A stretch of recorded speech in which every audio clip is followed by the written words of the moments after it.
the Tractate of Makkot. We are the bottom half of page 5b. And we were talking about, the Mishnah was talking about a disagreement between the tzdukim and the prushim. Tzdukim being the ones that were, the reforms of their time, and the prushim were the Orthodox Haredi people of their time. The point is whether you in the Mishnah it's talking about whether once the execution of the plot worked and the conspiring witnesses were able to kill the witness, whether they're being executed on account of them succeeding in their plot or not. And the tzdukim, yes, are saying yes, because it's just logical, and they can find some words in the Torah that means that. And the rabbis are saying no, because there's very clear indication that the person has to be conspiring in order to receive the conspiring witnesses punishment, and not actually succeeding in doing that. And we gave some reasoning why and all of that.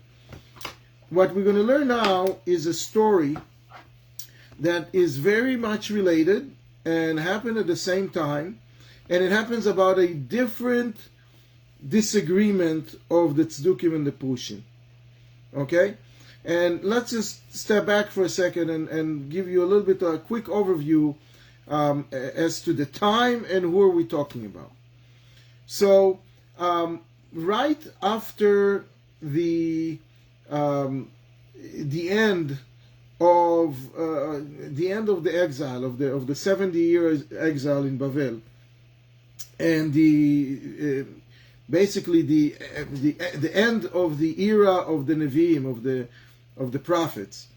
We had Ezra Sofer was the last one, and then we had Anshe Knesset Agdolah, right? Anshe Knesset Agdolah were the men of the Great Assembly, the 120 rabbis that were leading the Jewish people.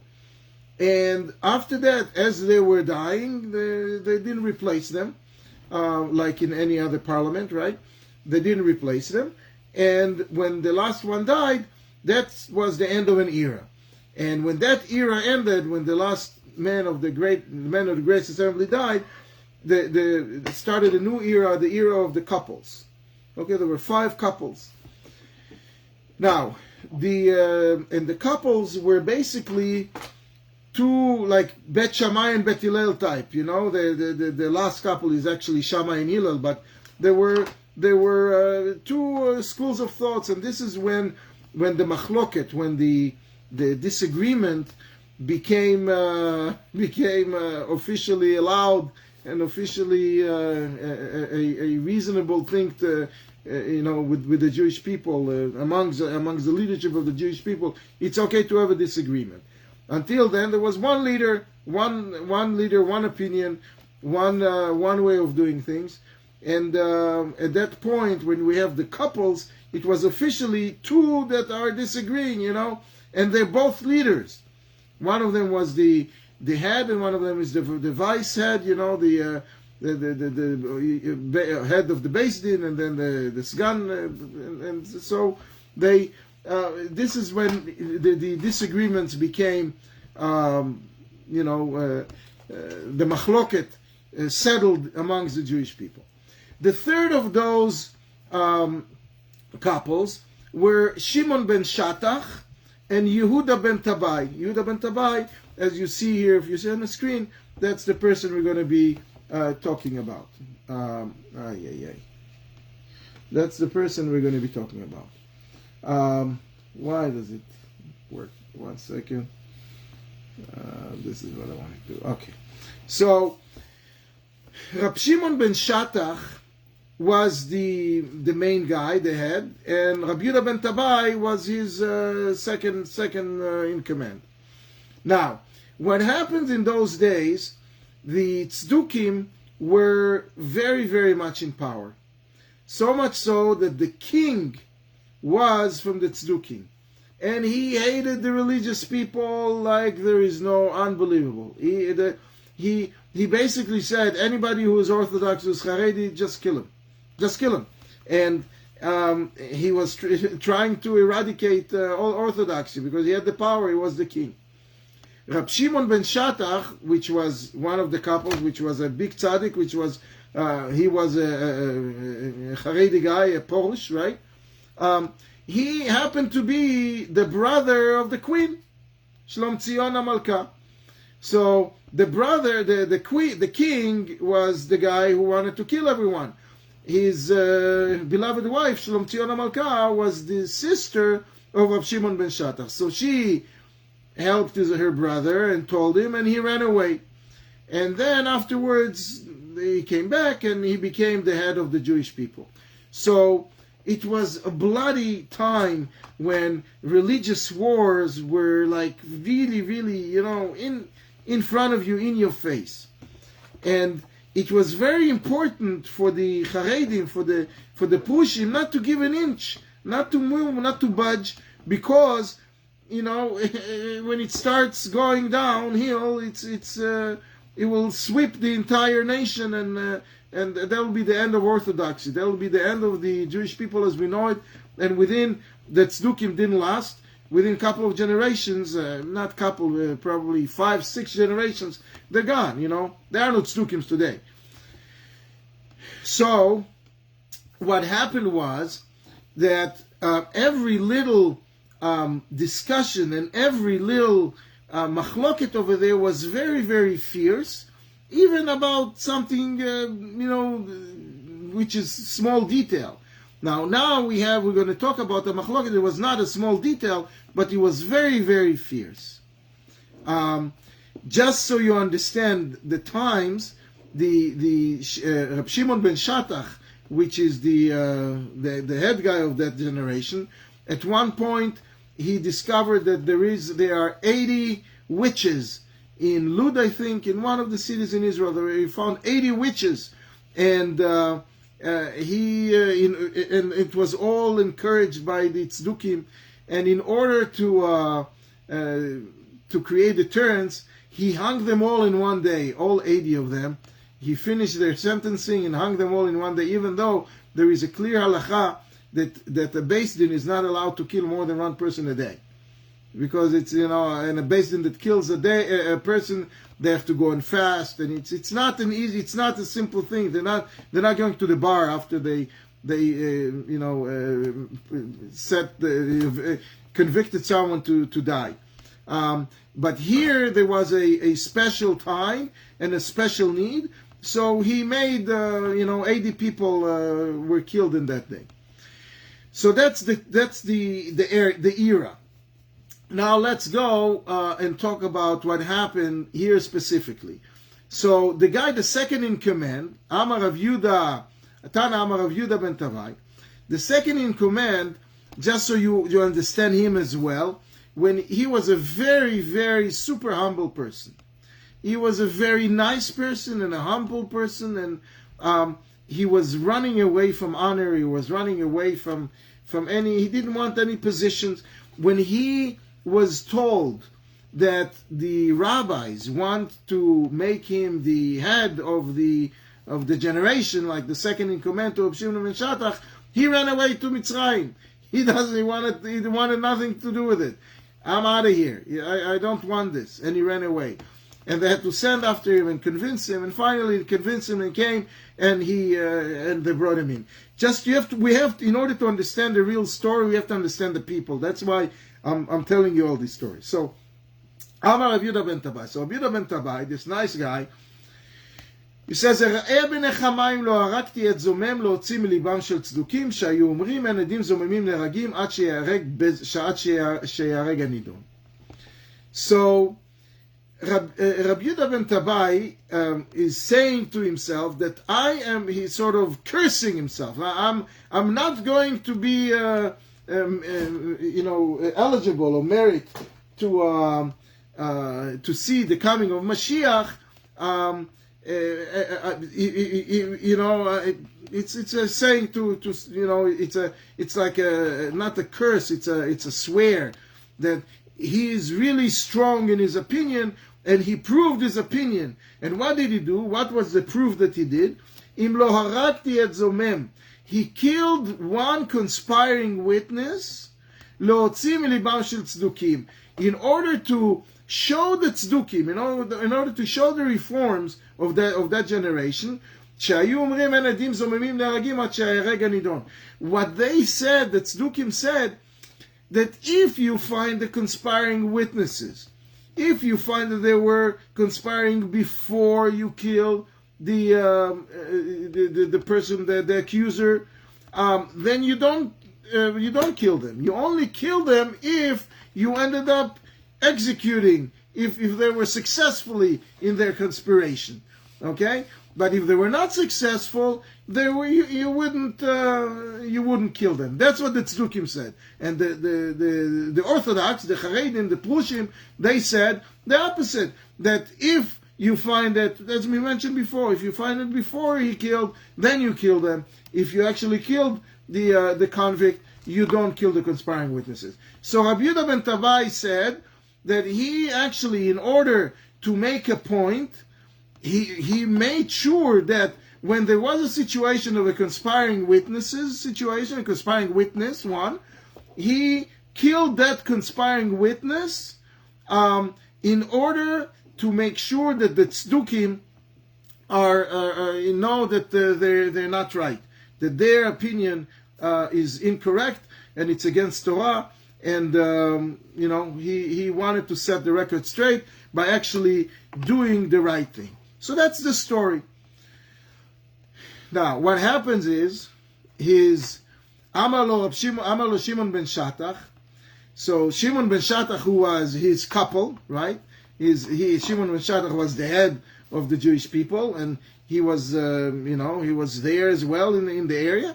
So when that happened, after that happened, he told Rabbi Yehuda ben Tavai, listen, buddy, I'm not going to see Mashiach coming if you're not going to really understand that you killed someone innocent, that you shed innocent blood. Im lo shafachta dam naki. Wow. What's going on here?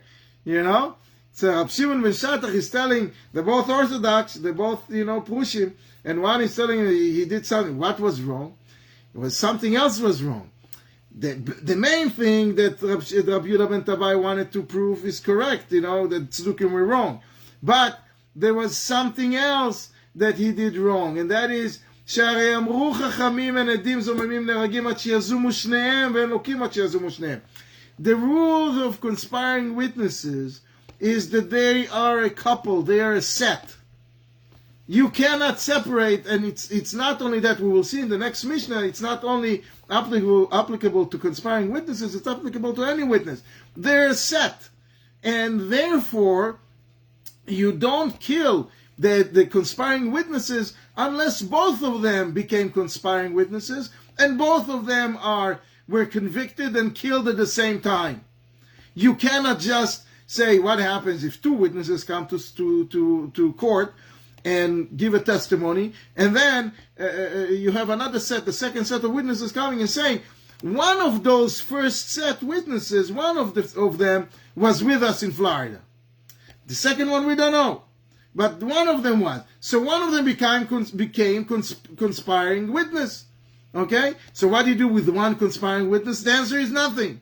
He doesn't get he's not, the conspiring witnesses are set. And if both of them were in Florida and we know about it, then you kill them both. But if only one, you don't. So what did Rabbi Yehuda ben Tavai do? Rabbi Yehuda ben Tavai did, caught the conspiring witness before the convict was killed and was able to execute the conspiring witness, but it was only one. He didn't do it to both of them because both of them did not become conspiring witnesses, or the second one ran away, or something. You don't deal with one conspiring witness as individual.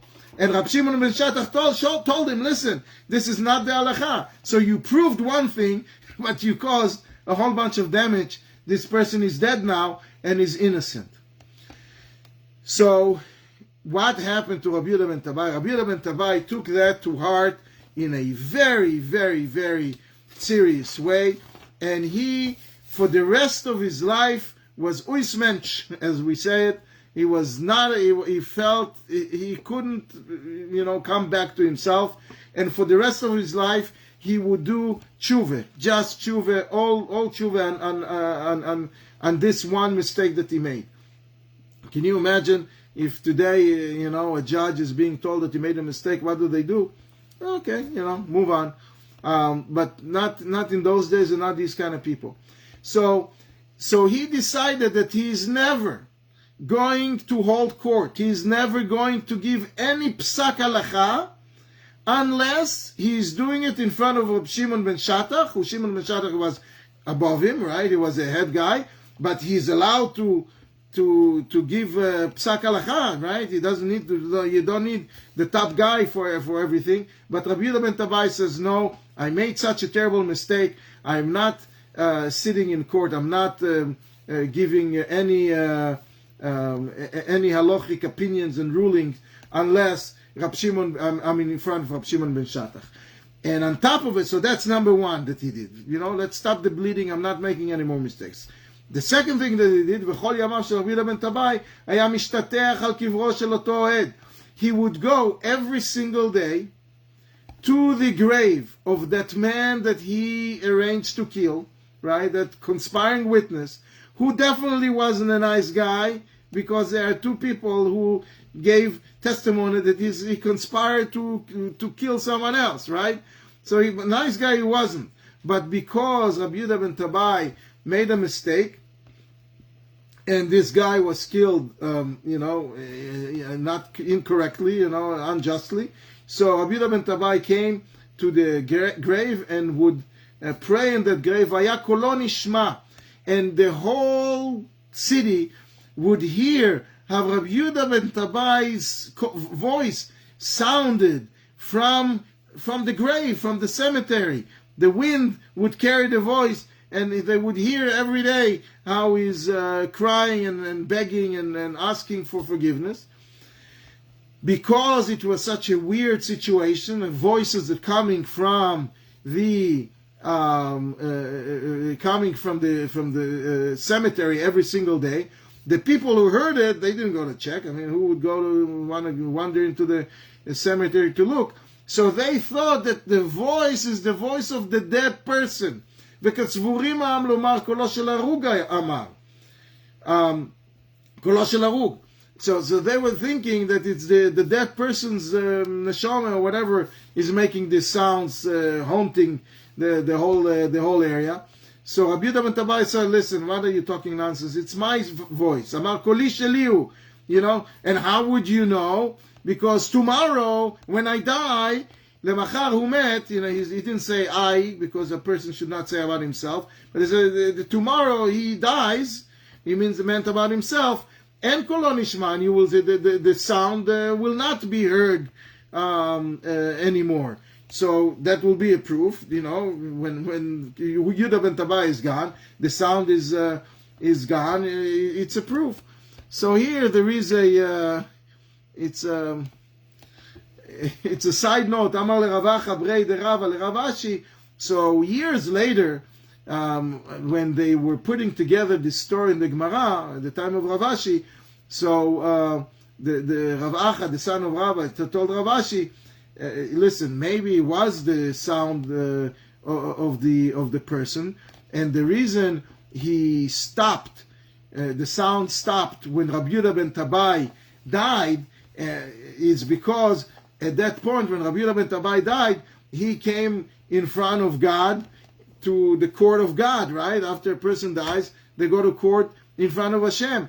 And maybe over there in Gan Eden, when he got together with the person that he killed, he made sure to calm him down and to appease him, and made sure that so maybe that's the reason. So indeed, the voice was the voice of the conspiring witness, and he stopped it when Rabbi Yehuda ben Tabai died, because they met up there and they made peace. Okay, whatever. The bottom line is what we need to learn from here is, how careful judges need to be. I think it's an important lesson. Anyway, moving right along to the next Mishnah. Next Mishnah is a long Mishnah. Has several aspects. We're going to go through all of them, and then we're going to go to the Gemara and expand on it. All right. The Mishnah is saying, Al pi shnayim edim o shlosha edim yumat hamet. The meaning of that verse is, at the mouth of 2 witnesses or 3 witnesses shall he who to die be executed. Okay, that's the literal meaning of it.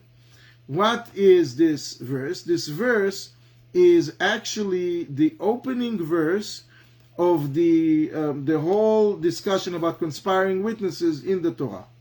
That's the opening verse. So what's wrong with this pasuk? What is the Mishnah asking? What's the question here? So the question is very simple. You say that if you need to execute someone, you execute them only with 2 witnesses or 3 witnesses. No, thank you very much. Isn't that obvious? If you have 2 witnesses, and that means that 1 is not good, but 2 is good, but 3 is also good. Obvious? Why do you need to say it? So why does he write that also 3? אלא להקיש 3 לשניים. מה 3 מזימים את 2? אף 2 יזומו את 3. ומניין אפילו 100 תלמוד לומר עדים. What he's saying here is as follows. Because we're talking about conspiring witnesses here, he says that they have something special to learn about conspiring witnesses. What did we learn until now about conspiring witnesses? That if you have 1 set of witnesses, 2, who came and gave a testimony, and then another 2 witnesses came and said that they are conspiring witnesses, so you listen to the second 2 and not the first 2. What if the second set is not 2, is actually 3? So for sure, now you have 3 against 2, right? The 3 people said, you were with us in Florida, so for sure you're listening to the 3. The Torah is coming to tell us, you know what? It's also going the other way.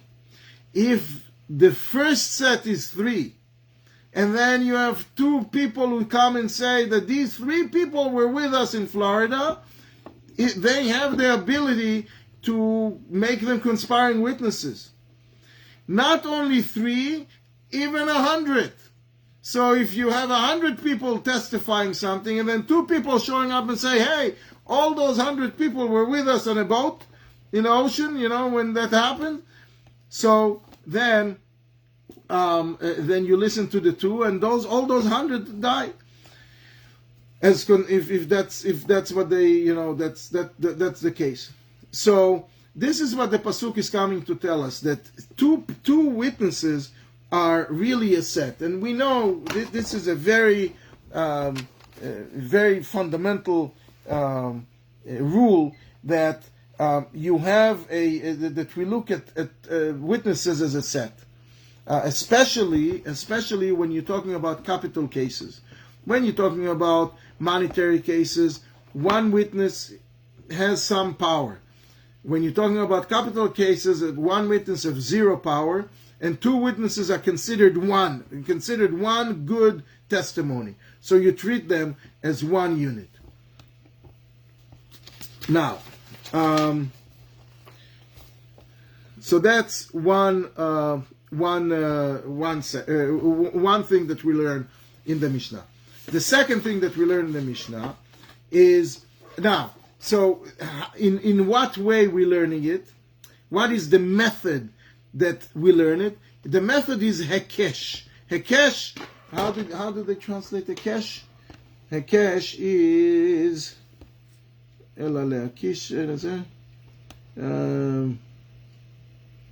derived? No. Derived is Hekesh?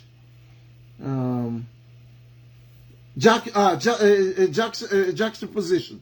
To lakis is juxtapose. Can't say it with my Hebrew accent. Juxtapose.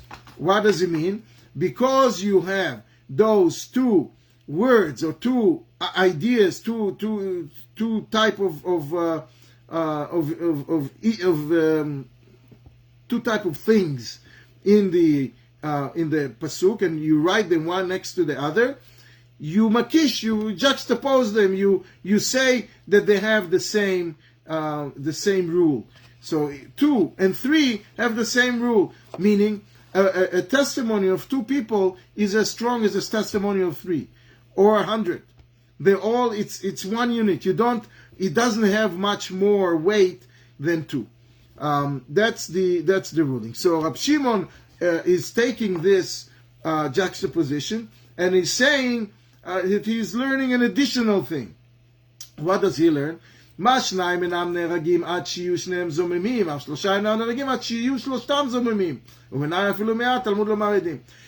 goes back to the story that we learned earlier about Rabbi Yehuda ben Tavai. Rab Shimon says that two conspiring witnesses, you don't kill one of them, only if both of them are conspiring, you kill both. You don't kill one, just like we learned before. The verse is teaching us that the same thing is with 3. If you have a set of witnesses that there are 3 witnesses, and only 2 of them became conspiring witnesses, you don't kill the 2, because they're part of a set of 3. So you don't kill any of them. Okay? So, because, as we mentioned before, we look, in Jewish law, you look at witnesses as a set, as one unit, and if not, the entire unit is not damaged in a certain way, none of them is damaged. The thing is, the whole set is saved. And the same thing with 100, okay? You have 99, 100 witnesses testifying exactly the same thing. We saw Mr. X kill Mr. Y, etc. And 99 of them turns out to be conspiring witnesses that were somewhere else. That one witness who's not, he's saving basically the rest of his brother, the rest of the set. He's saving them, and they're not getting punished. So that's the second thing that we learn from that Hekesh. The third thing is what Rabbi Akiva is saying. And Rabbi Akiva is saying as follows. לא בא השלישי להקל או להחמיר עליו ולעשות דינו כיוצא בכאלו. He says that the third one, he is learning something else. He says he does not disagree with what the previous rabbi said. He also agrees with it. He just says that what they said, it's logical. You don't need a verse for it, because we learn from other verses that witnesses are a set. So if they're set, that's you treat them as one. You don't need another verse for it. What he is learning from it is that there is a way that the third witness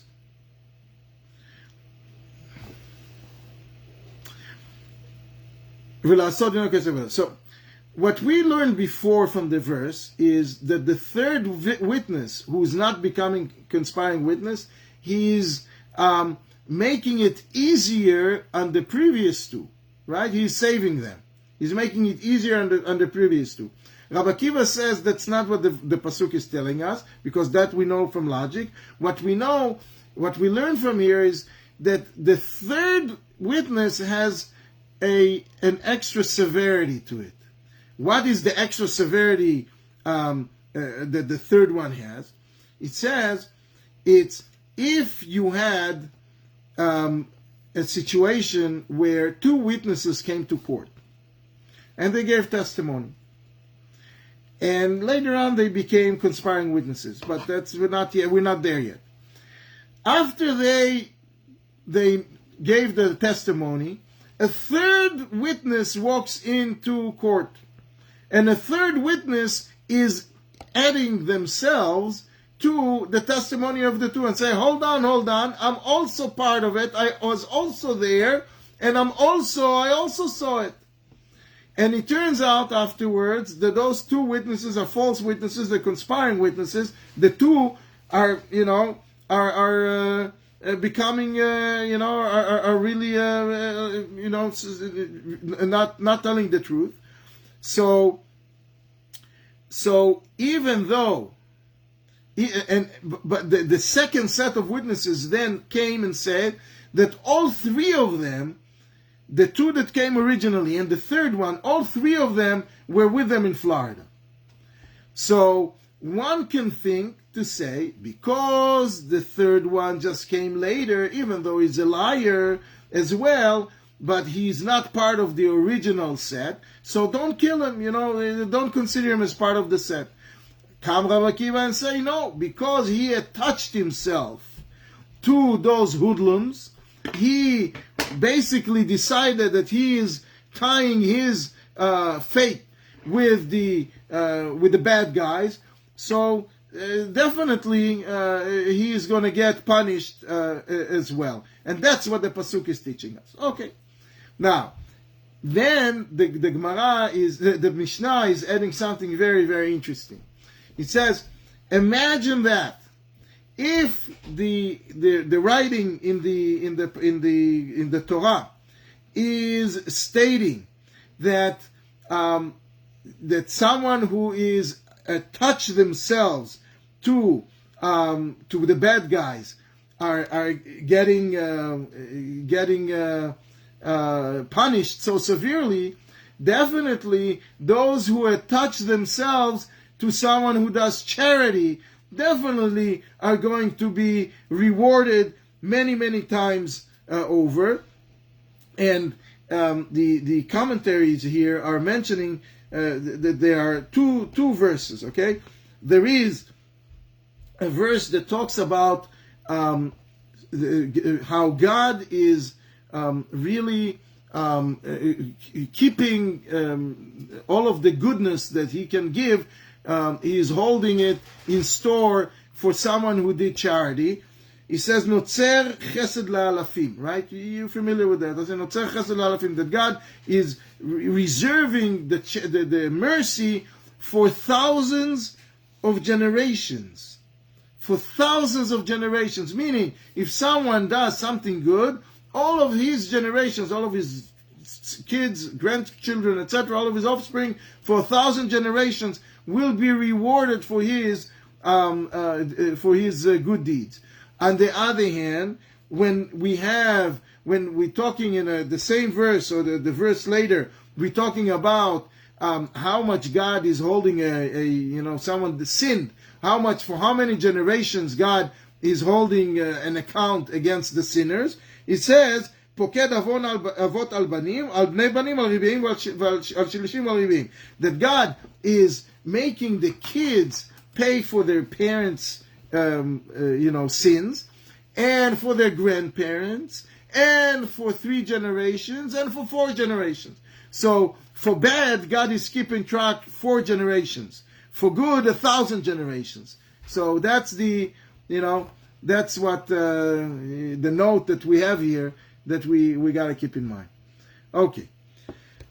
A second thing, a fourth, I guess. So Rabbi Akiva said one thing about the third witnesses being, if they attach themselves and they found to be conspiring, they're also getting over the head just like the other two.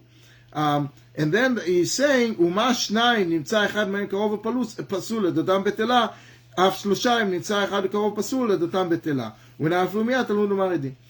Now he's saying something very interesting. Okay, we know that I don't know how it is really in common law.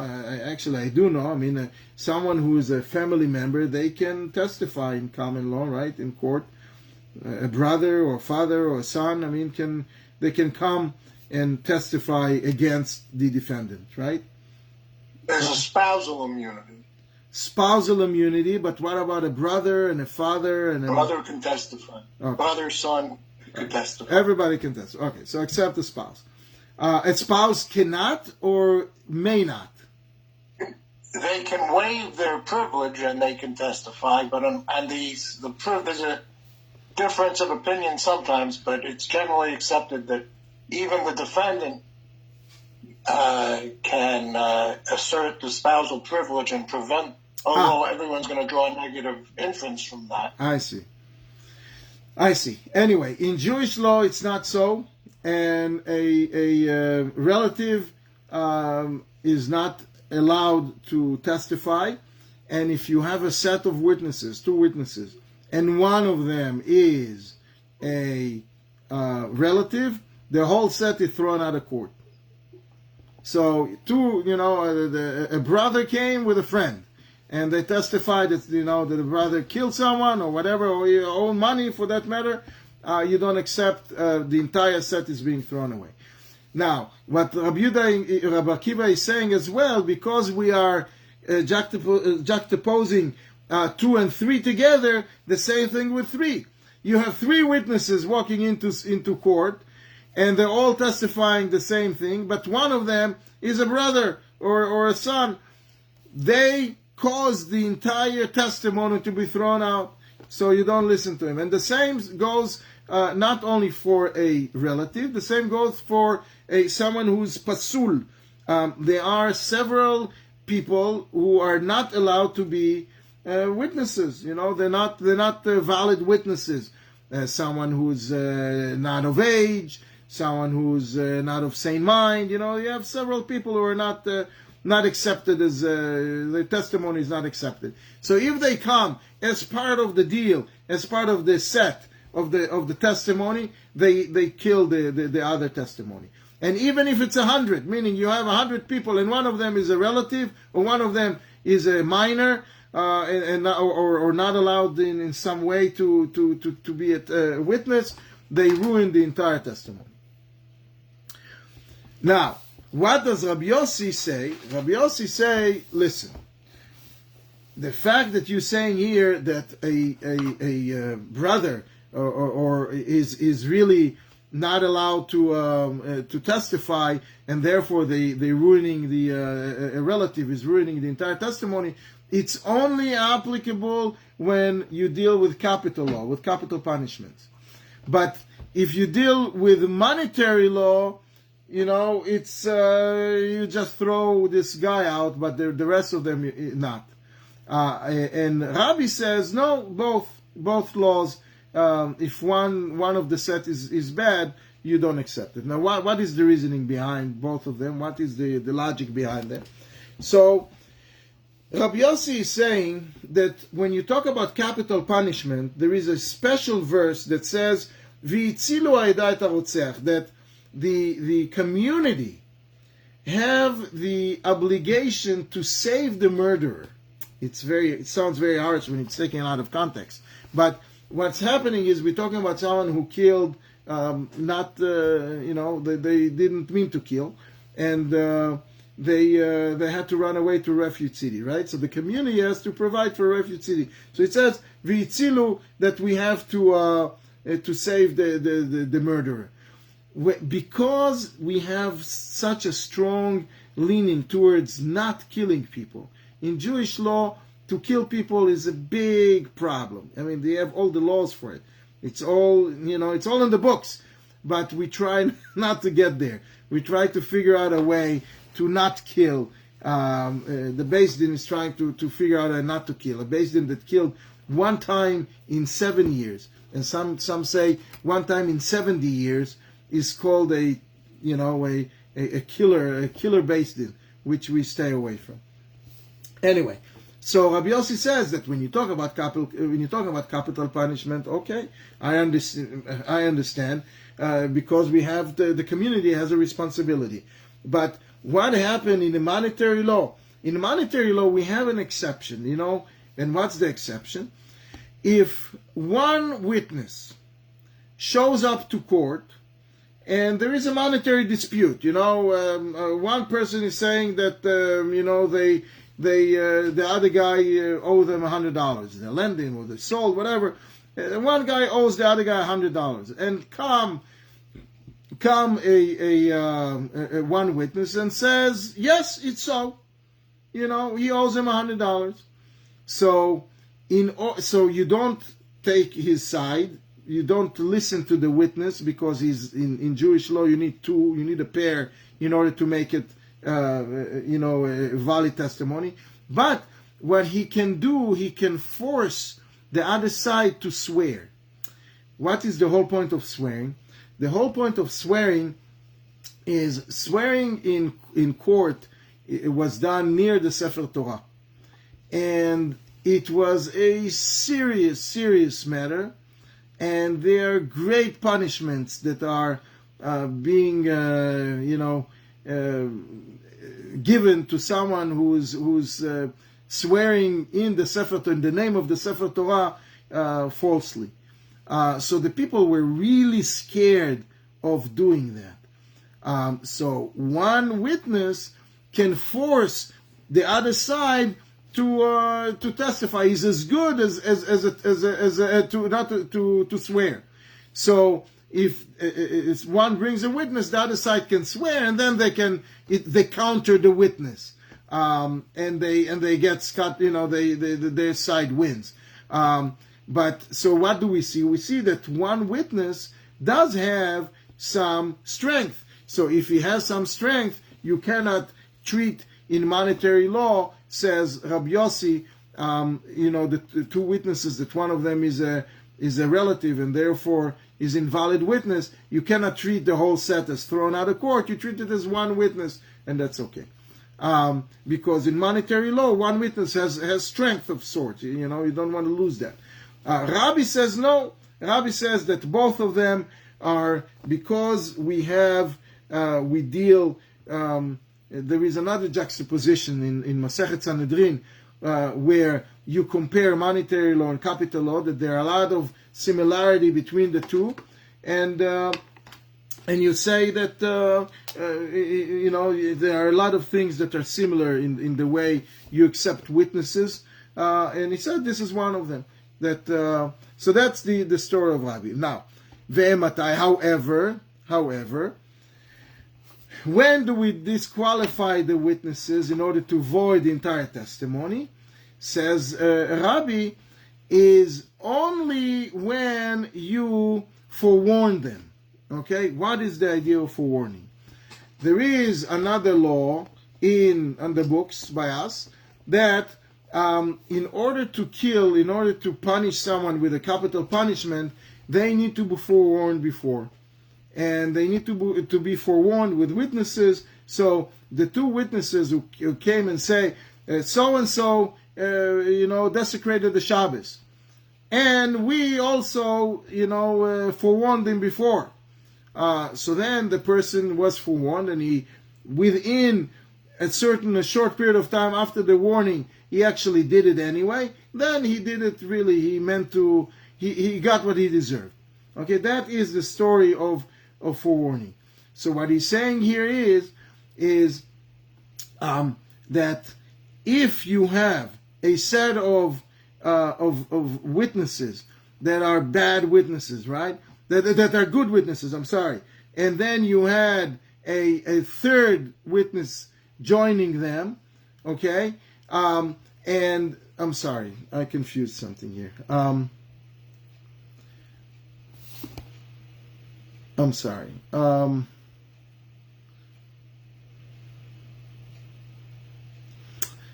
I confused something here. So let me start over again. So we have this law of forewarning, okay?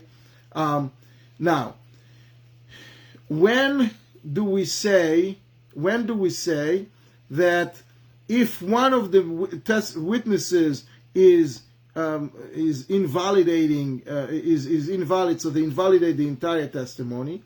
Only when the bad witnesses, when the bad witnesses, the witness who is disqualifying also participated in the forewarning.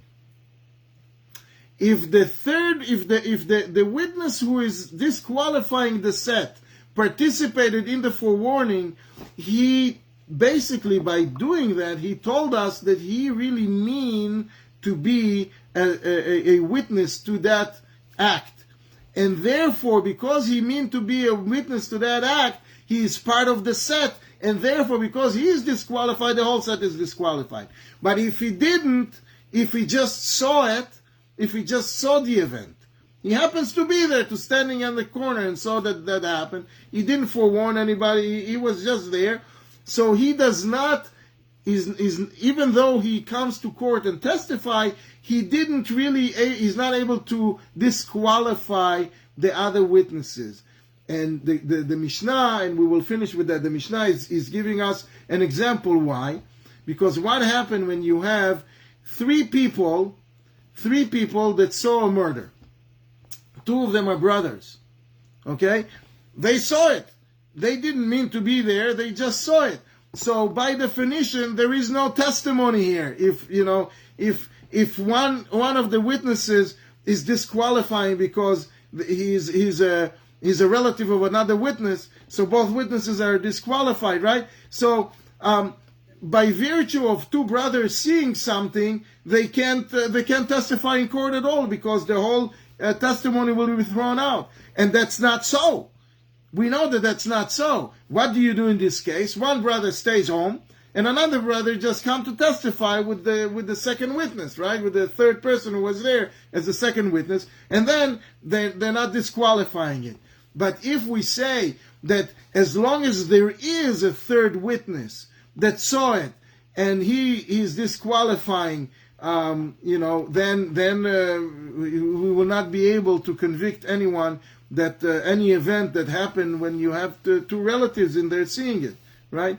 So that's the qualification that we say, that Rabbi says, that when do we say that one invalid witness spoils the whole set, is when they meant to be part of the set. If they didn't mean to be part of the set, just happen to be there, they're not spoiling the set. Anyway, we will dive into it a little bit more deeper next time when we deal with the Gemara.